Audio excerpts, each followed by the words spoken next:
and welcome back here at IJS and IPC online conference.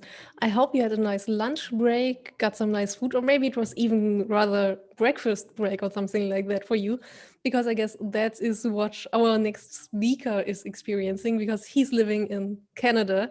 So quite a bit of a distance from where we are hosting this event from.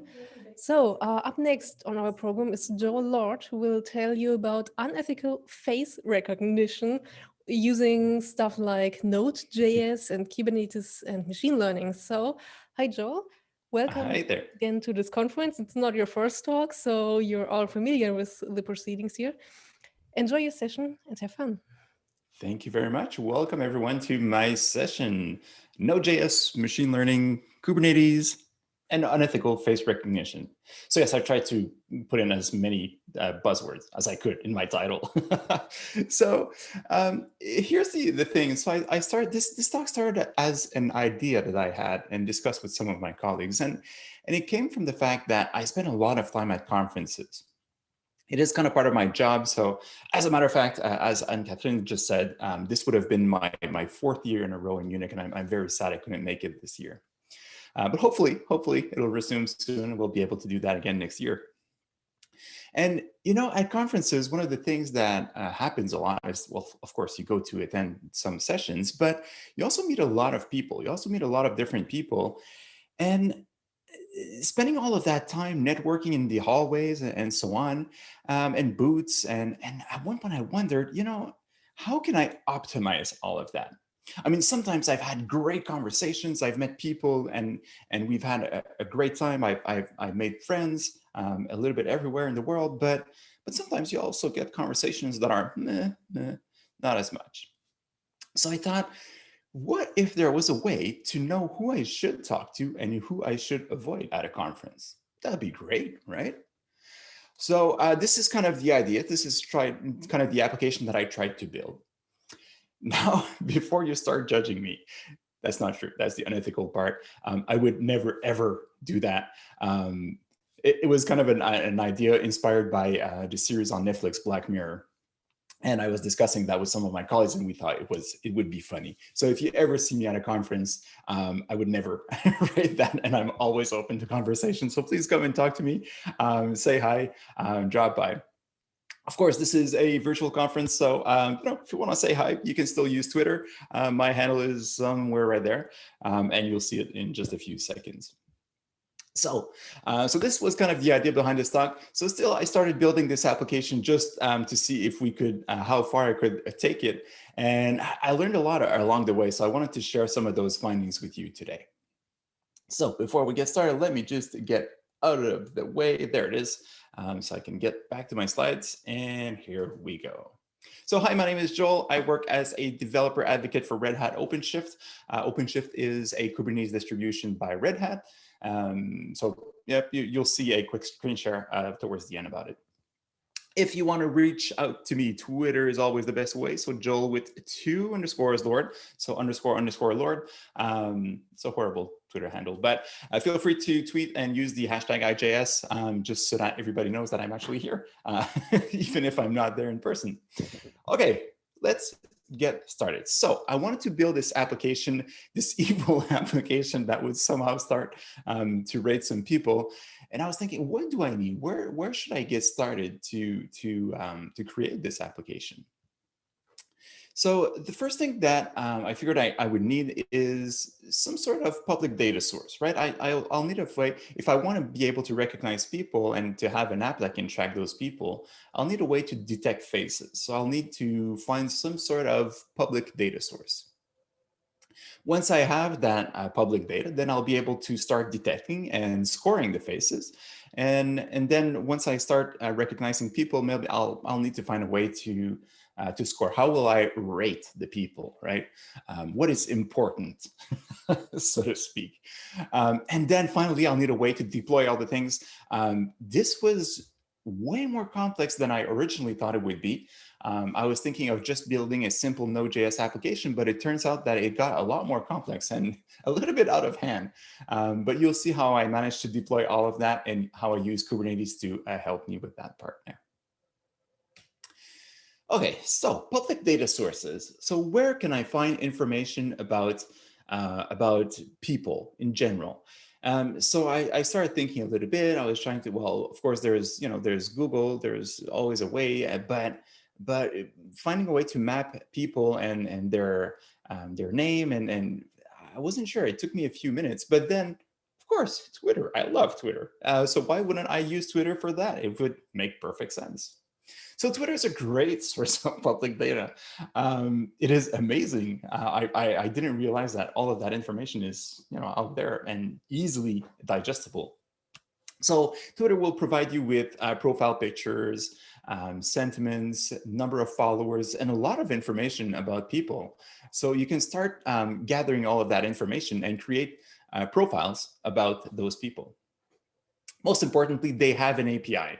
Now, their API is not the easiest to use, to be honest, but it is there. You can use it. It is rate limited to one request per second, but it works perfectly for the purposes of a talk like this one. As a matter of fact, you might see right here in the background, I am monitoring right now. And if you want to participate in some of my live demos, might as well follow me right now. So Joel _ Lord. So don't forget that. I'll see it if you follow me or not. So we'll actually all see it live. So yes, they have that API. They are actually working on a version 2 of that API, which seems like it'll be a lot easier to use. So, but version 1 is good. You can use it right away. It works well, but you just need to do some little tweaking around that. So the first thing that you'll want to do, we're in Node.js, right? So npm install, you'll have plenty of libraries to actually connect to Twitter and to connect to their API. So the one that I've used is called Twitter. npm install -- save Twitter. Once you have that, you can create a Twitter client. You pass in your developer keys. You'll have 4 keys, so consumer key, consumer secret, API key, and API secret. And then you pass all of those to your client, and then you're ready to get started. So you can do a get calls, and that will give you access to things like followers / list. So the list of followers that I have. That will return me the number of followers that I have, or an array of all the followers or all the IDs of the followers. Actually, followers.list will return an array of all the followers, but it will only return you like 200 at a time. That's the maximum that you can get. So it'll also provide you with a cursor, so you can get that cursor, or you can use that cursor to fetch the next 200 and so on. But once again, be careful, because those are rate limited to, I believe that call is rate limited to 15 per second. So if you look at the API documentation, there's a good description. They explain all the rate limits for each one of those calls and so on. All right. So I can also do some things like get follow, like all the IDs of my followers, which is what I'm doing right here. So I do that every 5 minutes, and then I use all of those IDs to check if there's any changes in my followers. So if I have a new follower, I can check with my database and then add this new follower to that DB. The other really interesting thing that you can do with Twitter is that you can actually stream. So you can stream on statuses.filter. So you can get all of the tweets that are happening right now in Twitter. I tried it. I mean, your computer will start overheating, but you can get a lot of information. So it's better to pass in some filters. So in this case, what I did was give me all the statuses that have something to do with some of my followers. So all the followers that I got, all the IDs, anything that has to do with them. So that is mentions, tweets from them, replies to, retweets, everything that has to do with those followers. Then I have those, so I can create a stream. So every time there's a tweet, I will create an event here, and I can get the username, so the Twitter handle, and I can get the text.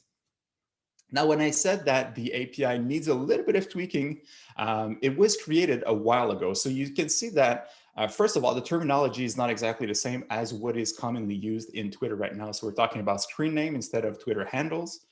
And we're talking about text and statuses instead of tweets, because that's the original name that they had.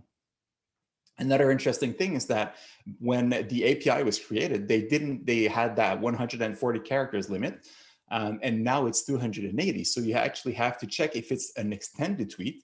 And if it is, then you can use the full text. Or if it's not an extended tweet, then you can use the original text. So there's a little bit of hoops that you need to jump through. But as I said, it works, and it works really well. So once I got that tweet, I can just output it in my console log. So this is all done in Node.js. So this is what I currently have. And this one is actually listening live. So all of the activities from my followers. And as you can see, my followers are very silent at the moment.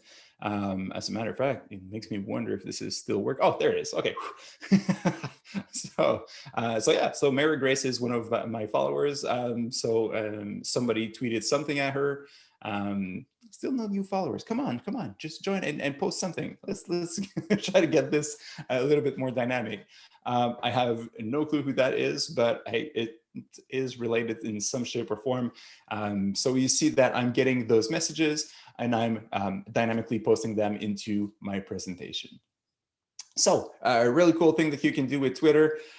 So now I have your face because I have your profile picture, I have your tweets. Now what? Well, it's time to start rating you. That's the part we all want, right? So I was thinking, are you worthy of my time, right? Should I have a conversation with you? Well, here are my criteria.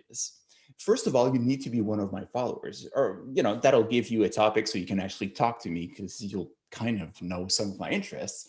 So it is also a good way for me to find data about you. Now, I want you to have a good following. I'm not going to speak with someone who doesn't have enough followers. That would be a complete waste of my time. You must follow some other people to have some sort of diverse opinions. And I want your tweets to be relatively positive. I don't want to talk to someone who just is negative all the time, right? Once again, this is, I'm just kidding. I would never dare to use that in the real world. That's the unethical part. But those are the criteria that I did anyways, because why not? I wanted to have some sort of criteria in there. So what do I do for that? Well, I will use machine learning, evil machine learning, to try to score you and rate you with my application here. So what I've used here, machine learning. Machine learning is the study of computer algorithms that improve automatically through experience. It is seen as a subset of artificial intelligence. Machine learning algorithms build on mathematical model based on sample data known as training data in order to make predictions or decisions without being explicitly programmed to do so. By now, I guess you're all pretty much familiar with the concept of machine learning, right? We've been talking about that. Actually, one of my first talks at IJS was about machine learning. So you can probably still Google that and you'll find it on YouTube or on some of the JavaScript conference website. Now, machine learning uses a lot of maths and you create those models and there's a lot of stuff that you need to do. There are tools to help you. There are tools like TensorFlow. TensorFlow is not easy to use. So you have to figure out, you have to still do a lot of math and try to figure out why your models are if they are training correctly, if they're not. And it is also very costly. So training a model, hard, complex, costly. Fortunately, a lot of cloud providers do offer some sort of tooling to help you with that. So, just think of any major cloud provider. They most likely have some sort of API that you can use to get some information already. So pre-trained models are actually available for you to use. And it turns out that for a lot of use cases and things like what I'm going to do today, you don't need to train your own model. You can actually use a pre-trained model and it works perfectly well. So this is what I ended up doing. I've used faceapi.js. There's the link. I'll share all the links at the end so you can actually go and take a look at it for yourself. Now, that library, and the reason why I picked that one is because one, it came with all the models, and it also has a nice JavaScript API. So what can you do with faceapi.js? You can do some face detection. So as you can see here, I took a picture of myself, and there it is, and there you go. So you can figure out that there's a face in there. I was curious to see how performant it is, how easily you can find a face. So I tried different faces and hiding in a corner, but still 83% detects it. Let's try another one. So there you have it. So that one was actually pretty good. So you can see that it does the face detection. So it detects a face in an image. So that's a good first step. Here's another cool thing that it does is face landmarks. So it can actually detect all the landmarks in your face. So you can see all the contour of my face here. If I try another one, the first one here, so you can see that how it detects the face. Now, those landmarks are made with a specific model, which uses 68 different points. So it's a standard model to do face detection. And it recognizes 68 different points in your face. So that's very handy if you want to create an application that would, say, overlay a face of someone on top of yours, if you want to do some deep fakes, things like that. So this type of model is very, very useful for that. So you could actually reuse that same model and put, I don't know, a face of some sort of mask on top of your face. And overlay it on top of the face of the picture, and then make the mouth move as your mouth is actually moving. So there's a lot of things, a lot of really fun things that you can do with that. Okay, so we can do face detection, we can do face landmarks, and that leads us to face, before we jump into face detection, they also have face expression, which is, I didn't use it in my application, although it could be very useful. So I thought, I figured, you can also detect expression. So there's some sort of machine learning model that you can use in there as well. And you can see that in this case, it's a neutral face. If I go back to my other pictures right here, also kind of neutral. I'd argue that, well, this is kind of not neutral, but hey, this one, well, a mix of surprise, neutral, disgusted, a little bit angry, maybe. Hey, while we're at it, let's look at other pictures. This one, a mix of angry and surprised. All right, let's see if I have another one here. This one, yeah, angry. That sounds about right. Looks about right. So I was able to do face expression. I didn't use it in my application, but I thought it was a nice feature as well. So you can actually use it for fun stuff as well. Okay, so how do you use Face API? So you can use it either in Node or in your browser, which is a cool feature. I used it in Node.js. Actually, I used it in both. So import Face API from faceapi.js. Of course, you need to do an npm install first, or you can just use the source code and import it in your browser with a script tag. Once you have the API, the syntax is exactly the same for both your browser and Node.js. So in here, what I did is that I wanted to take a reader so I can read a file from a local file system and then put that in a canvas. So you will need to use a canvas so that Face API can do that recognition on the canvas. So I've used a file reader. And when I click on the file button, then I will load the image, and then we will just display it on a canvas. So this is what I'm doing right here. Now that I have that image, I can initialize my face API.js library, and I will start by loading some models. So remember when I said you can use pre-trained models, face API.js comes bundled with the pre-trained models that you can use.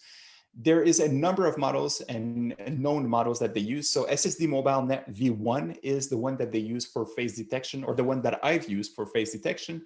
It also comes with a tiny face model, which is another model that you can use.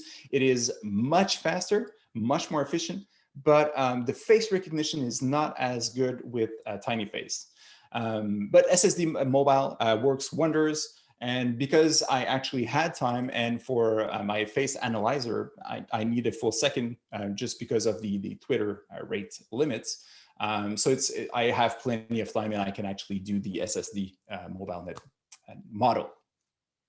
You'll also need to import models for everything else that you want to do. So the face landmark 68 net to detect the face landmarks. There's a face expression model that you can also import. There's a lot of different models. There is one for age and gender. And so there's a lot of different things that you can use. There are a lot of different models that come pre-bundled that you can use. So here you will load all of your different models. This also takes a few seconds, so you might want to use an await call here just to make sure that you don't try to do face detection unless the models have been preloaded.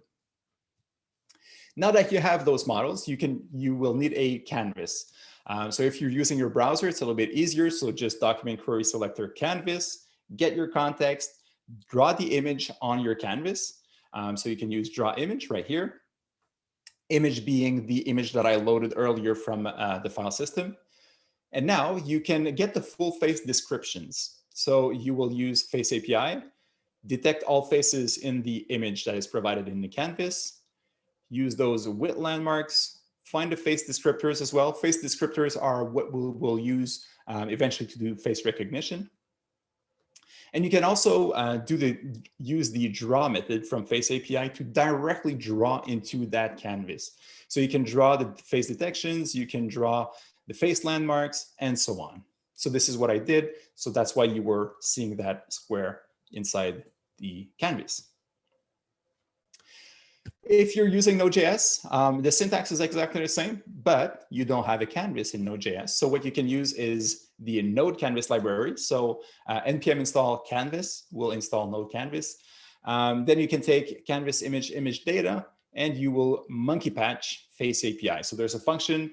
So instead of using directly the methods from your browser, it'll actually use the methods from Node Canvas. So it's just monkey patching, and then you're ready to go. You can use Face API JS in Node.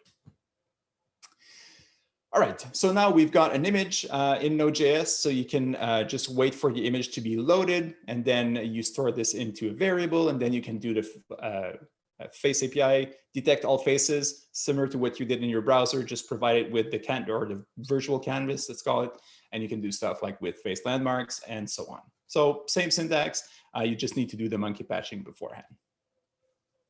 All right, so that works well for face detection. Face detection is relatively easy to do with that with the API. So what about face recognition now? So I don't want to just detect faces. I want to recognize people specifically. Here's an example. So now you need to actually train with some sort of model. So not with some model, but with some sort of data. So the first thing that I did here was to give one of my face or my face to my model. And now if I pick a picture, actually, let me pick the exact same picture. This is square, but it's actually using the rectangle image. And you can see that it detected 0, that's the distance between the actual original training data and the target data. So there's 0 difference because it's the same image. So it detected that this is Joel. Now let's move on to another image. This one's a little bit trickier, but it's still it detects that it is me. I think this one was having a little bit of a harder time, but still, you can see that it detects it. Let's see this one. And all right, good. So this one is actually even closer. And even without my glasses, that is a funny one. So with no glasses, and it still detects me. Just to make sure that it is more accurate, I can add more models, but you can see that even with a single data point, it was able to figure out that it was indeed me. So now I wondered, what if I have multiple people on a picture? So in here, I have a picture of myself with my lovely wife, and it detects me in there. So let's add some more training data, and I'll add a couple of pictures right here. And my laptop is slightly overheating right now, pushing my luck. So let's see if this works. Well, there you go. So it actually detected both of us. So now it can detect all the faces in a picture and identify those people. Okay, so I'm on my way to conquer the world there.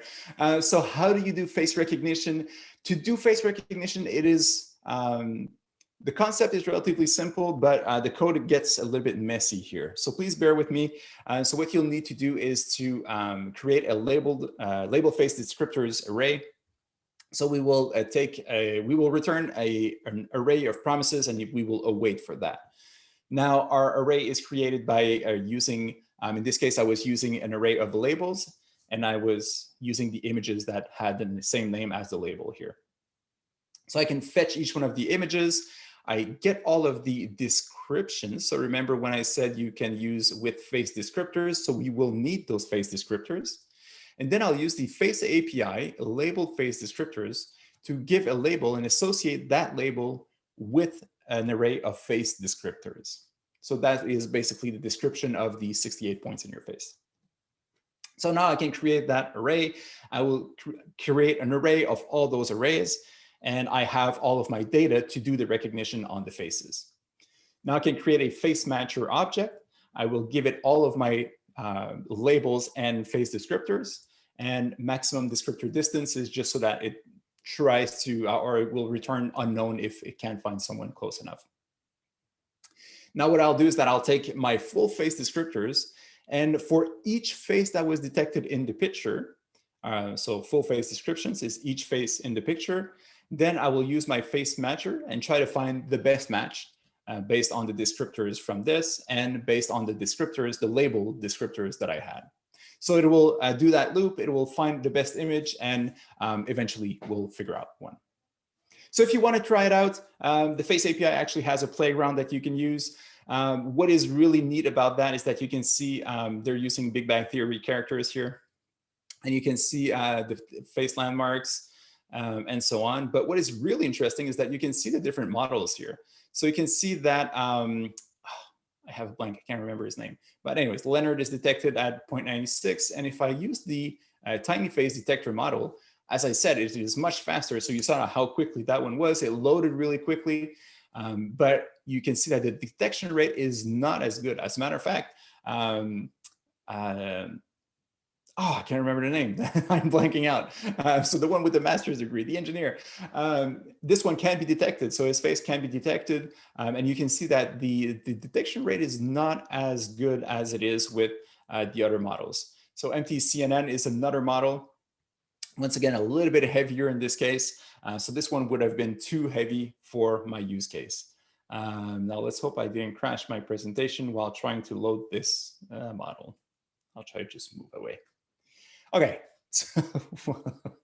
Okay, so Face API JS, it is great for face recognition. And what is really, really nice about it is that it actually works with a single reference point. So you remember when I showed you the trained data, and I only had one picture in there, but it was able to recognize me inside the different pictures. So one data reference point is enough to start doing some recognition. Now, what I do here is that I actually assume that your Twitter profile is an actual picture. So if you're using one of those cartoon type of face, well, of course, it won't work. Sadly enough, it doesn't work if you wear a mask. So if you wear a mask on your profile picture, like a lot of people do nowadays, well, I won't be able to recognize you in a crowd. Although you should definitely wear a mask, but not on your profile picture, or else I can't recognize you. Cool. So we've got all of that. This is getting pretty fun. So I can now recognize your faces. Let's see if I can actually do some more machine learning. So I'll try to do some sentiment analysis here. So sentiment analysis is the process of determining whether a piece of writing is positive, negative, or neutral. Sentiment analysis helps data scientists with large enterprises gauge public opinion, conduct nuanced market research, monitor brand and product reputation, and understand customer experiences. So basically, you can take a string of text and give it a rating from 5 to -5, minus ratings being a negative and positive ratings being, well, positive. So that can give you an idea of what is going on with your brand if you're performing that on Twitter, once again. So any tweet about your product, you can check if it's a positive or negative comment, or you could rate people based on what they do here. So to use that, once again, there's a library on Node.js. So npm install sentiment, then you can require a new sentiment, and you can just use the analyze method. It will return you. It will actually take each one of the words, and for each one of the words, it will give it a rating from 5 to -5. And then it will divide that as an average on the number of words. So that gives you an average comparative. So I can run this. So I have that demo on my tweets once again. So, but this time I'm actually adding the comparative. So you can see that right here, I have a tweet and it's 0.04. You probably don't see it online, but there's this slight green hue in the background. There we go. So this is a much more positive. So you see they use the word lol. So that is way more positive. So that one has a rating of 0.3, and you can see that there's a green background. So right here, I'm just taking that and adjusting the color of the background based on on the rating that they get. So this one is slightly more red. So you can see how you can start rating different strings of characters, or in this case, different tweets. Okay, so what do I have so far? I've got my public data, I've got faces, I've got tweets. So I've got a lot of things. Now I've got all of those little pieces of data and collector and gatherer of data. How can I connect everything together? And as I mentioned, this was actually where I had the biggest challenge. And it turns out that it was actually where I had the most fun. So, I mean, the face detection and all is really fun, but that was already all built for me. So in order to connect everything, now I had all of those small applications that were doing those small little things. So I had an application that read from the Twitter stream. I had another application that would do the sentiment analysis on a given string of data. I had that other service that would detect the face and try to find all of those points and store that somewhere. So I decided to use a microservice architecture. So what I decided to do is to create a bunch of containers with Node.js and run those services from there. Now I needed a way to have those containers communicate to each other. So my first reflex was to use a bunch of Express servers, but it turns out that it wasn't very efficient, and it was getting very messy. So I started reading about messaging queue, which I had read about a long time ago, but I never actually used in a context of an application. So I've used RabbitMQ, which is an open source messaging queue. Of course, I needed a database, so I needed to store the information about the profiles that I create about my followers. So I've used MongoDB here for that. And to link everything together and connect everything together, I wanted Kubernetes. So I've used OpenShift for this purpose. So microservices, they're great. One little caveat is that it can get a little bit hard. So you'll probably need some sort of diagram. The best that I did was let me just, okay, so it looks a little bit like this. So there you go. So you've got a bunch of microservices and they're all communicating to each other. I really wanted to create a digital version for this presentation, but then I got lazy and this is what you have. So, but you have to keep a plan in mind of how they are communicating to each other and what are the messaging queues that they're using and so on. So that gets a little bit tricky, but it's actually not that complex. It can get a little bit messy. So the first step that you'll need to do is to create a container. If you want to know about containers, everything to know at containers is available at the full stack day at IJS, which was, well, 2 days ago at 1:45. So let me just resume that very quickly for you. So container is a standard unit of software that packages up code and all of its dependencies so the application runs quickly and reliably from one computing environment to another. It is a lightweight standalone executable package of software that includes everything needed to run an application. So code, runtime, system tools, system libraries, and settings. So a container, basically, you can imagine that as being one big zip file that contains, well, your source code, of course, but also all the runtimes that are required to run that actual source code. So in my specific case, in today's case, what I did was to build Node.js containers with my Node.js source code. So what is very useful about that is that the TensorFlow modules need to actually compile on your operating system. Because I'm using containers now, really, they will always use the same. They will always run inside a Linux environment. And it makes it really easier to package them and make sure that this container actually works on all the different platforms. If I didn't have that and worked on a macOS machine, then my code wouldn't be portable from macOS to Linux. So using containers was very useful for that.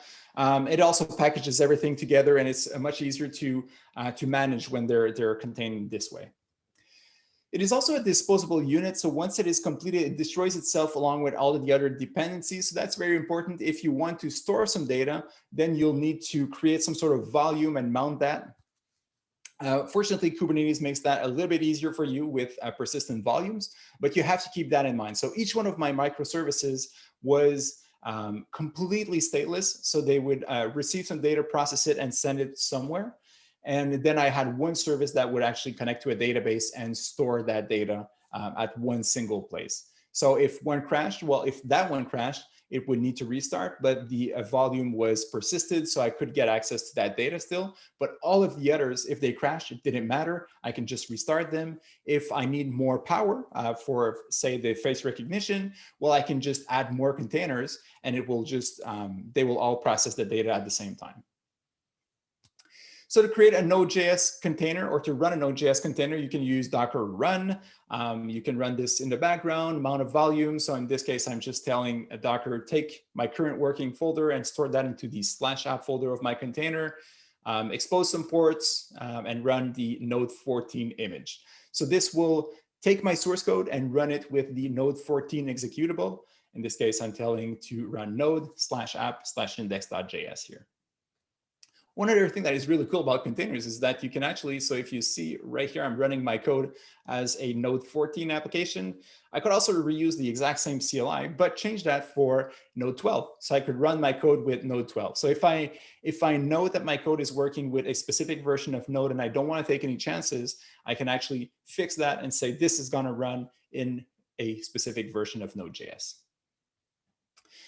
So basically to run a container, Docker run, expose your ports, and run your image. You can create your own images. So in this case, I wouldn't need to specify the Node version, but I would create an image with the Node runtimes and all of my source code, which is what I did. So you use a Docker file, which looks a little bit like this. You start from a base image. So I'm starting from Node 14, exposing some of my ports, changing my working directory, copying the files, copying or running the npm install.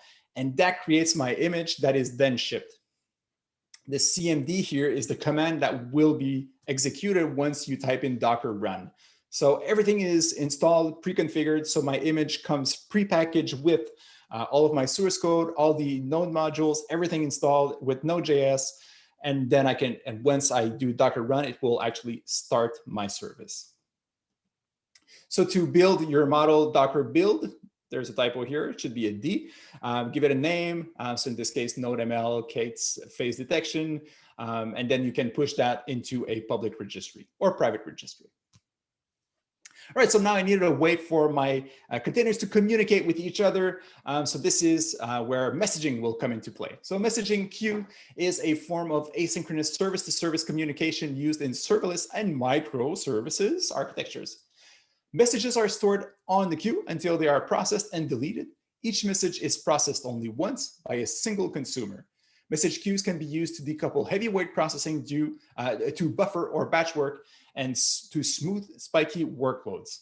So just reading at the description, that sounded like exactly what I needed. Basically, it's a way to be able to communicate from one container to the other and to pass messages over from one to the other without really keeping a state. So this is how it works. So basically you have a publisher and a consumer. So your publisher will publish to a messaging queue. It will queue up all the different messages, and the consumer will take those messages as they come in. So I have like a process like my Twitter. So when I found that I have a new Twitter follower, I will publish to my transformer service, or I will publish to the transformer queue, and my consumer will be my transformer processor or service.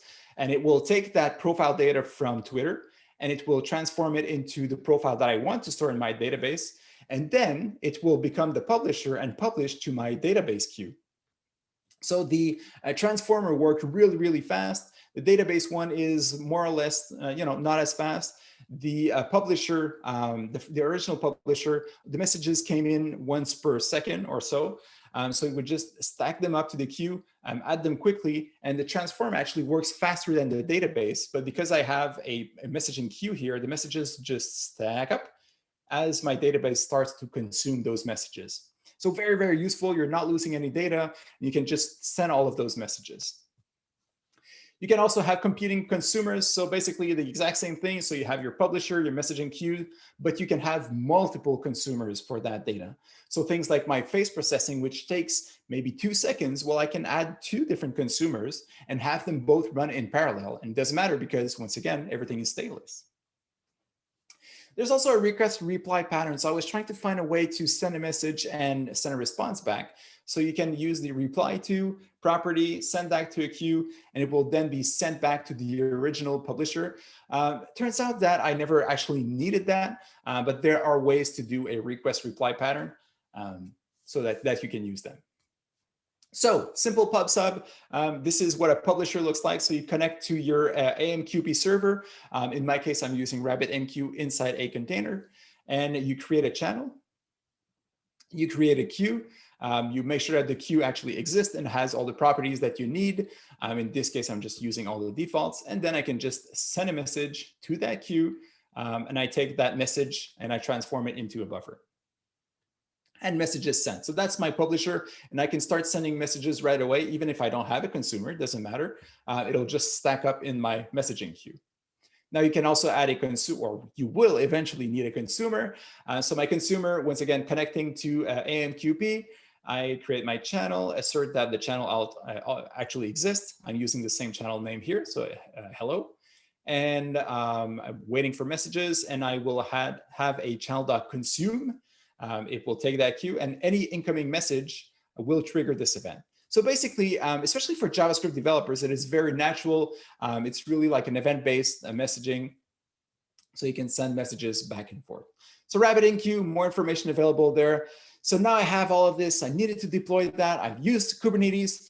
If you want to learn more about Kubernetes, Kubernetes Kitchen at IJS, yesterday at 2 p.m. So Kubernetes, open source system for automating deployment, scaling, and management of containerized applications. So basically what Kubernetes does, that it takes your containers and it will help you to just manage everything with them. So it's an orchestrator for your containers.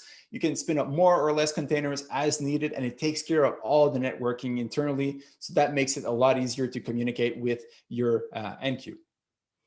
It will use pods, deployments, and services. Very quickly, what is a deployment? A deployment looks a little bit like this. So it's always described by a YAML file, and it just specifies the number of containers that you want running at any given time. For a service, it is just a way to expose all of those containers to the outside world. So you can see here that I have a service that exposes my RabbitMQ so that all the other pods or containers will be able to communicate via the internal DNS to RabbitMQ. So as you can see here, now I'm using AMQP, RabbitMQ instead of localhost. Once I deployed everything, this is what it looked like. So OpenShift has a very nifty UI that you can take a look, and you can see all of your containers running. So what happens very quickly is that I have my Twitter monitoring if I have new followers. If I do have one, it sends a message to RabbitMQ, which will then send a message to my transformer. Once the data is transformed, it sends a message to RabbitMQ, which sends it back to my database server, which will then communicate with MongoDB to store that data and confirm that. Once I detects that there's a new profile picture, it will send a message to RabbitMQ, send that to the face processor, and so on. So they're all connected and communicating. There's the sentiment analysis. There's one to score the people. So I've got all of those microservices all communicating together via my RabbitMQ here. All right, so what about a demo? I've got 5 minutes left if my time is correct. If not, Anne-Catherine will just jump in and tell me to shut up. But let's still try to get it. So I've got this one here, and it should be connected to my application. So it should be able to rate people. So let's take a look at, I have this picture that I took with some conference friends right here, and there it is. So you can see that it detected that there are 4 people here. It detected that this guy here, which is me, is Todd Albert, and he has a score of 60. So I should probably talk to him. That's good enough, although that is not Todd Albert. But that's normal because I'm not one of my followers, so it doesn't have my data, so it can't recognize myself. Right here, it detects Felix Gilles, which is, well, also not accurate because that's Jeremy Mice. and this is Aaron Parecki. So it seems like it needs a little bit more data. Interestingly, though, Bailey, that's actually a good detection. So that one worked, and it scored her with 16. But she's a great person. She's awesome. You should definitely talk to her if you see her, and definitely don't use that type of scoring. That is actually horrible. So I just wanted to, end this with a quick note about unethical face learning or unethical machine learning. If you want to do machine learning, please do so. It's fun. There's a lot of fun to be had there. But be careful of what you do with your application. Try to be ethical. This application would be the absolute worst thing that you could have at a conference between you and I. You would just block yourself from very interesting conversations. But also there's a lot of things that you need to keep in mind based on how you train your model, and make sure that you have a diverse range, because you've probably read about that, but it tends to reinforce the opinions that a lot of researchers already have.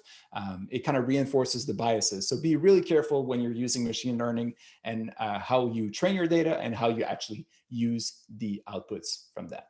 With that, I'll leave you with a few links. They're all available at the end within one link, which is, well, actually right behind me. So easy URL /unethical. Containerization for software developers, the video that was of my presentation 2 days ago. Kubernetes Kitchen, the video of my presentation yesterday. More information on RabbitMQ and faceapi.js. With this, vielen Dank. Thank you very much. And I hope I'll see you next year in person. Easy URL /unethical. And on Twitter, Joel__Lord. I'll post that inside the chat right now. Well, thank you for this really interesting presentation and really different take from the other talks we have here. Daniel already said on the chat that he really wants to give it a try. So definitely an interesting topic. And also I want to add regarding the ethical part here, like we had another presentation earlier today or maybe yesterday. No, I think it was in the keynote where our speaker showed an image of a soap dispenser above a power outlet, which isn't an ethical implication, but there are also like skin color problems with these automatic soap dispensers. So you have to be really careful about everything that you automate. Exactly. There was a lot of examples on, and I have some friends of color, and they show us how like some of the machines just don't work because of the color of their skin. So you have to be careful, and that's one case. But it's been proven that some machine learning algorithms will actually do the same type of or reinforce biases on face recognition by police and police officers and so on. So in some cases it can kind of be funny, but in some cases it can actually be really, really bad. Mm-hmm. So as much fun as your system is, I guess you're quite right about how there are ethical implications. But it was a great presentation. Thank you very much. And yeah, I hope to see everyone again next year in person too. So thank you. See you then. Bye.